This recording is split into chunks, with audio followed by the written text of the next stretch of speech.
Vintina Jelita, NIM saya 19230762. Oke teman-teman, di sini saya menjelaskan apa yang kami ketahui tentang teknologi komunikasi.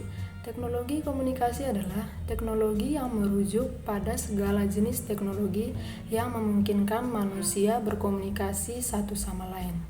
Ini melibatkan penggunaan perangkat keras dan perangkat lunak untuk mentransmisikan, menerima, dan memproses informasi, suara, teks, gambar, dan data lainnya. Oke teman-teman, teknologi komunikasi mencakup segala hal mulai dari telepon, komputer, internet, hingga media sosial.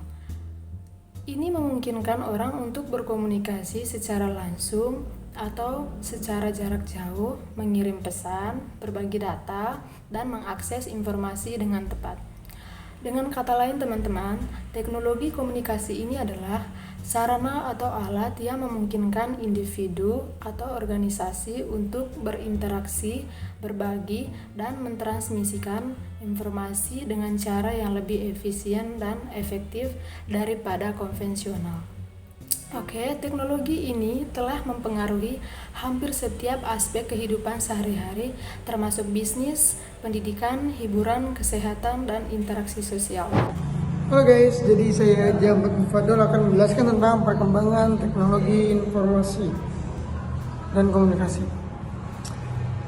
Perkembangan teknologi komunikasi saat ini berkembang sangat pesat. Dapat dilihat dari munculnya berbagai teknologi komunikasi dengan teknologi tingkat tinggi yang didorong oleh kebutuhan manusia untuk menghadapi suatu masalah secara singkat.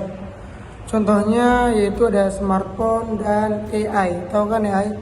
Smartphone itu dulu dapat berkomunikasi melalui suara untuk berkomunikasi dengan jarak yang jauh. Tapi sekarang kita bisa melakukan seperti komunikasi virtual dengan cara video call dan lain-lain. Sedangkan AI sangat pesat ya, perkembangan ini mempermudah pekerjaan manusia yang seharusnya itu sulit jadi mudah.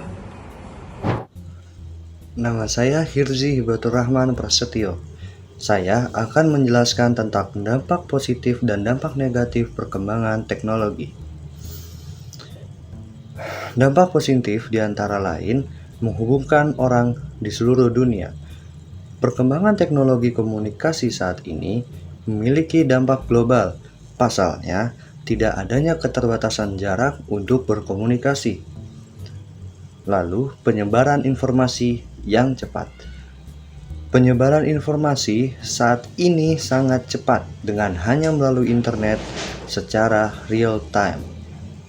Dan yang terakhir adalah memajukan dunia pendidikan.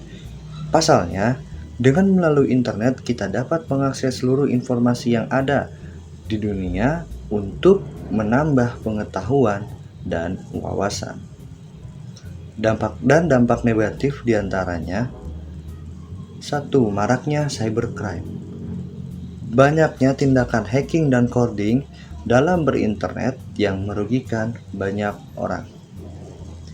2. Banyaknya penyebaran berita hoaks. Baiknya berhati-hati dalam mencari informasi dan ditelaah untuk menghindari berita hoaks. Nah, setelah apa yang kamu ketahui tentang teknologi komunikasi dan perkembangan teknologi komunikasi saat ini, gantian saya nih, Fajar Safwan Hanif, dengan NIM 19231768 yang akan menjelaskan apa sih tujuan dan teknologi komunikasi. Sebelum itu, saya harus share copy saya dulu. Nah, let's check this out. Yang pertama, mempermudah pekerjaan manusia. Oh, jelas sekali. Pasalnya, teknologi saat ini sangat membantu banget dalam pekerjaan manusia. Karena dengan adanya teknologi komunikasi saat ini, pekerjaan manusia itu lebih efektif dan efisien. Selain itu, produktivitas juga sangat meningkat. Yang kedua, memungkinkan komunikasi jarak jauh. Sepertinya relate sekali ya dengan kehidupan kita. Oke, sebagai contoh, ada pasangan LDR yang harus berkomunikasi jarak jauh dengan pasangannya.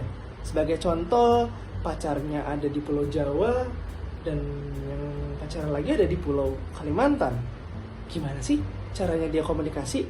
Nah, ini adalah tujuan komunikasi Yang kedua, karena dengan ada teknologi komunikasi, mereka dapat berhubungan, pesan, dan telepon dengan jarak yang sangat jauh.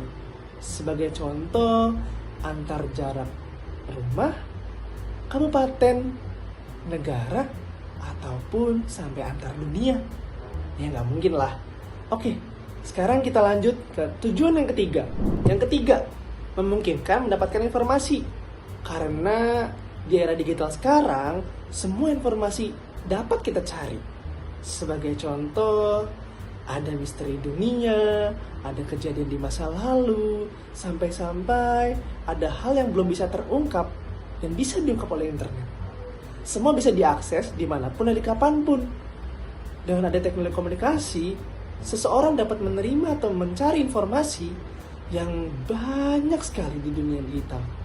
Dari pihak satu ke pihak lain. Dan ya, berikut adalah 3 tujuan dari teknologi komunikasi saat ini. Sekarang kita lanjut yuk ke teman berikutnya. Halo, nama saya Eka Setiawan, NIM saya 1923-0551. Saya akan memberikan beberapa contoh alat komunikasi modern. Yang pertama adalah telepon. Telepon merupakan alat komunikasi yang digunakan untuk mengirimkan suara. Melalui jaringan telepon dapat digunakan untuk komunikasi dengan orang lain secara langsung atau real time dengan jarak yang berjauhan. Yang kedua adalah smartphone. Smartphone adalah alat komunikasi yang memiliki fungsi yang sama dengan telepon, namun dia memiliki beberapa fitur karena sudah terkoneksi dengan suatu jaringan internet. Dia bisa mengirimkan beberapa gambar atau video secara langsung kepada seseorang ataupun melalui by email ya. Yang ketiga adalah internet. Internet adalah jaringan komputer yang menghubungkan berbagai komputer di seluruh dunia. Internet dapat digunakan untuk komunikasi dengan orang lain melalui email, chat, dan media sosial. Yang keempat adalah televisi. Televisi adalah alat komunikasi yang digunakan untuk mengirimkan gambar dan suara melalui gelombang elektromagnetik. Televisi dapat digunakan untuk menonton acara televisi seperti berita dari mancanegara. Perkenalkan, nama saya Willy Andrian dengan NIM 1923-0468 akan menjelaskan alat komunikasi tradisional beserta kegunaannya. Yang pertama, surat. Alat komunikasi yang ditulis pada kertas oleh suatu pihak untuk menyampaikan informasi kepada pihak lain. Biasanya digunakan untuk menyampaikan pesan pribadi, resmi, organisasi, maupun instansi. Kedua, telegraf. Alat komunikasi yang menggunakan kode Morse yang dapat mengirim pesan dengan jarak yang jauh. Biasanya digunakan untuk situasi darurat maupun bencana alam. Yang ketiga, merpati pos. Alat komunikasi yang menggunakan burung merpati sebagai sarananya. Biasanya digunakan untuk menyampaikan surat yang bersifat rahasia maupun darurat, atau digunakan oleh orang yang tinggal di daerah terpencil. 4. Kentungan. Alat komunikasi yang menggunakan suara pukulan dari alatnya untuk disampaikan. Biasanya digunakan untuk menyampaikan keadaan darurat secara massal. 5. Asap. Alat komunikasi yang menggunakan asap sebagai sarananya untuk maksud kode tertentu. Biasanya digunakan untuk memperingatkan keadaan darurat seperti kebakaran maupun ancaman serangan.